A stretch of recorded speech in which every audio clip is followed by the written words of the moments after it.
আধিকারিকরা গতকাল থেকে প্রত্যেকটা আপডেট আমরা আপনাদের সামনে তুলে ধরছি। আবগারি দুর্নীতি মামলায় গ্রেপ্তার দিল্লির মুখ্যমন্ত্রী, ভোটের মুখে গ্রেপ্তার এবার আরো এক মুখ্যমন্ত্রী। এর আগে আমরা দেখেছিলাম যে ঝাড়খণ্ডের মুখ্যমন্ত্রী হেমন্ত সোরেন, তাকেও গ্রেপ্তার করে ইডি। আরো বিস্তারিত জানবো, কি আপডেট পাওয়া যাচ্ছে জানবো। মৈত্রেয়ী আমাদের প্রতিনিধি রয়েছেন আমাদের সঙ্গে টেলিফোনে।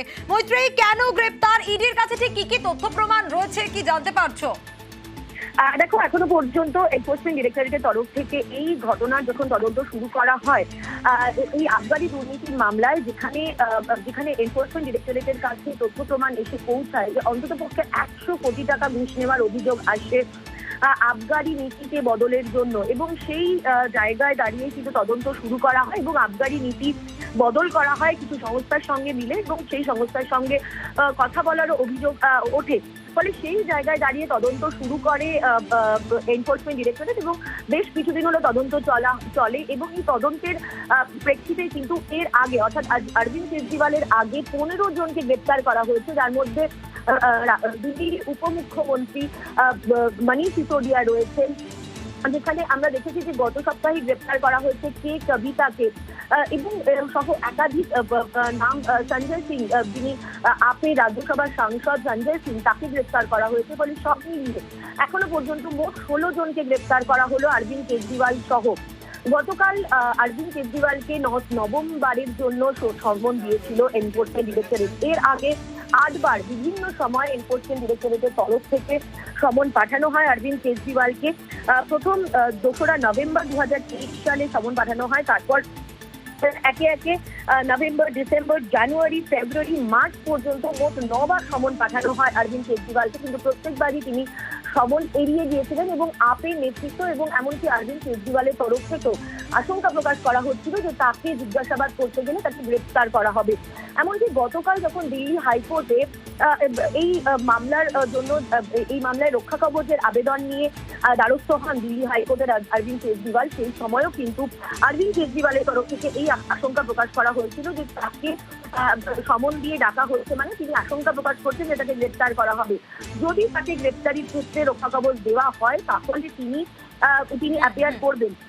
এবং তারপরে দেখা যায় যে দিল্লি হাইকোর্ট সেই রক্ষা কবচ দেয় না, এবং তার সঙ্গে সঙ্গে কিন্তু এনফোর্সমেন্ট ডিরেক্টরেটকে তারা নির্দেশ দেন পরবর্তী এপ্রিল মাসে তাদেরকে। একেবারে মৈত্রেয়ী, যেমন তুমি বলছিলে ঠিক, আর তারপরেই গ্রেপ্তার করা হলো কেজরিওয়ালকে। ধন্যবাদ জানাবো তোমাকে। এর আগে আমরা দেখেছি একাধিকবার সমন এড়িয়েছিলেন, গতকালের পর গ্রেপ্তার। যখন আজ আদালতে পেশ করা হবে কেজরিওয়ালকে, কখন পেশ করা হবে এই বিষয় নিয়ে আরো বিস্তারিত আমরা জানবো। সরাসরি আমাদের সঙ্গে রয়েছেন আমাদের প্রতিনিধি शंकर आनंद। शंकर, पहले आपसे जानना चाहेंगे क्या जानकारी मिल रही है और आज कब कोर्ट में पेश किया जाएगा केजरीवाल को? देखिए, तकरीबन 1 से 1:30 बजे के बीच में केंद्रीय जांच एजेंसी ईडी की टीम ईडी मुख्यालय से अरविंद केजरीवाल को लेकर रावत कोर्ट के लिए रवाना होगी।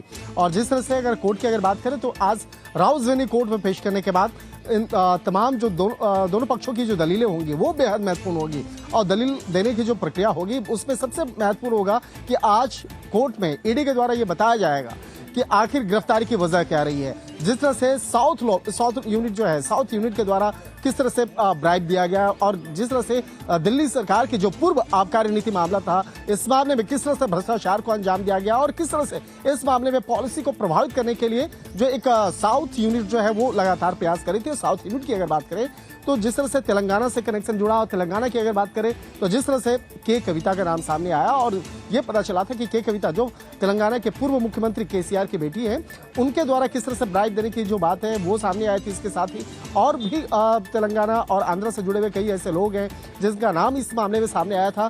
तो एक तरह से कह सकते हैं ब्राइब देना और जिस तरह से पॉलिसी को प्रभावित करना, ये मसला निकल के सामने आया था। और इस मामले पर जिस तरह से सबसे पहले जांच एजेंसी सीबीआई के द्वारा केस को रजिस्टर किया गया था, उसके बाद सीबीआई के द्वारा दर्ज एफआईआर को ही बाद में ईडी के द्वारा मनी लॉन्ड्रिंग एक्ट के तहत उसको दर्ज किया गया। और जब इस मामले में तफ्तीश का दायरा आगे बढ़ाया गया तो उसके बाद कई आरोपियों की इसमें गिरफ्तारी हुई। गिरफ्तारी के बाद जब उनसे पूछताछ की गई तो ये पता चल रहा था कि जो भी तफ्तीश का दायरा है वो तफ्तीश का दायरा मुख्यमंत्री आवास के इर्द गिर्द ही घूमता हुआ नजर आ रहा है। पूछना चाहेंगे कि हम लोग देखे थे कि कल ही सुनानी नहीं हुआ कल सुप्रीम कोर्ट में, लेकिन आज पीएमएलए कोर्ट में पेश के पहले क्या इसके बारे में कुछ जानकारी मिल रही है?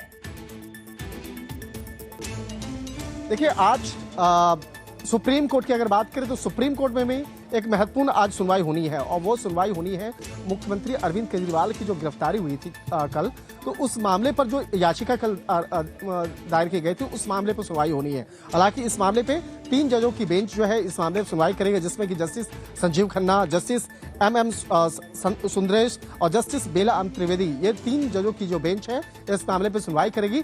लेकिन जिस तरह से भी देखा जाए, अभी थोड़ी देर पहले ही एक और महत्वपूर्ण खबर देखने को मिला है सुप्रीम कोर्ट से ही, और वो खबर थी के कविता से संबंधित। के कविता की जो याचिका है उसको सुप्रीम कोर्ट से खारिज किया गया, और उस मामले को कहा गया कि आप लोअर कोर्ट में जाइए, यानी कि जो रावलपिंडी कोर्ट है वहां पे आप जाइए, वहां पर इस मामले पर अगर जमानत याचिका वहां पे दायर की जाती है तो उस मामले को तत्काल सुना जाएगा। तो ये मामला जो है निकल के फिर लोअर कोर्ट ही जाना है, यानी कि रावलपिंडी कोर्ट ही जाना है। तो यहाँ पर कहा जा सकता है कि आज अगर मुख्यमंत्री अरविंद केजरीवाल की याचिका की अगर बात करें तो निश्चित तौर पर इस मामले पर जब 3 जजों की बेंच जो इस मामले पे तमाम दलीलों को सुनेगी, और हो सकता है कि जिस तरह से पुराने पैटर्न की अगर बात करें, जब बात करें पूर्व उप मुख्यमंत्री गिरफ्तार भी हुए मनीष सिसोदिया की बात करें, राज्यसभा सांसद संजय सिंह की बात करें, उनकी गिरफ्तारी के समय भी यही पैटर्न हुआ था कि सुप्रीम कोर्ट में याचिका दायर की गई और बाद में वो मामला रावलपिंडी को ट्रांसफर हुआ था।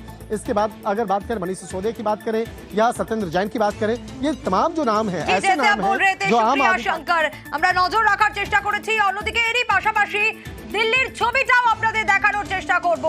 ইতিমধ্যেই কেজরিওয়ালের গ্রেফতারির প্রতিবাদে বিক্ষোভ, সেই ছবি আপনারা দেখছেন।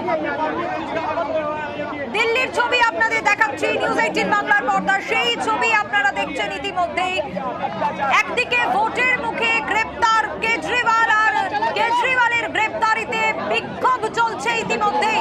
দিল্লির ছবি আপনারা দেখছেন।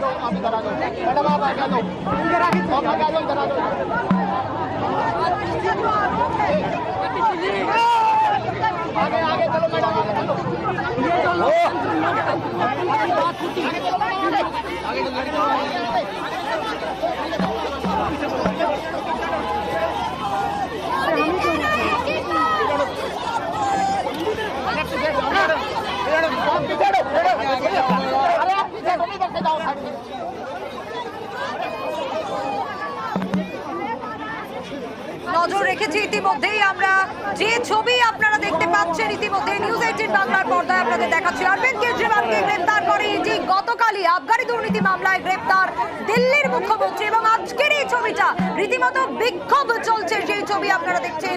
কেজরিওয়ালের গ্রেফতারির প্রতিবাদে ভোটের মুখে গ্রেফতার আরো এক মুখ্যমন্ত্রী, এবং যারা ইতিমধ্যেই প্রতিবাদ করছেন তাদের মধ্যে আটকও করা হয়েছে এমন খবরও কিন্তু পাওয়া যাচ্ছে। এবং আপনাদের আমরা নজর রেখেছি ইতিমধ্যেই, এর আগে ঝাড়খণ্ডের মুখ্যমন্ত্রী হেমন্ত সোরেনকেও গ্রেফতার করা হয় ইডির তরফ থেকে, এবং গতকালের ছবি আপনারা দেখেছিলেন অরবিন্দ কেজরিওয়ালকে গ্রেফতার করা হয়। তারপর আজ এই প্রতিবাদের ছবি, এবং বেশ কয়েকজনকে আটক করা হয়েছে। কেজরিওয়ালের গ্রেফতারিতে দিল্লিতে বিক্ষোভ। এর আগে একাধিকবার সমন এড়িয়েছেন কেজরিওয়াল, এবং গতকাল দিল্লি হাইকোর্টে তার রক্ষা কবচের আবেদন খারিজ হয়। আর তার কিছুক্ষণের মধ্যেই দেখা যায় যে সন্ধ্যেবেলা দিল্লির মুখ্যমন্ত্রীর বাড়িতে পৌঁছে যান ইডি আধিকারিকরা। প্রায় 2 ঘন্টা জিজ্ঞাসাবাদের পর গ্রেফতার করা হয়, এবং আজ এই গ্রেফতারির প্রতিবাদেই দিল্লিতে বিক্ষোভ, আটক বেশ কয়েকজন।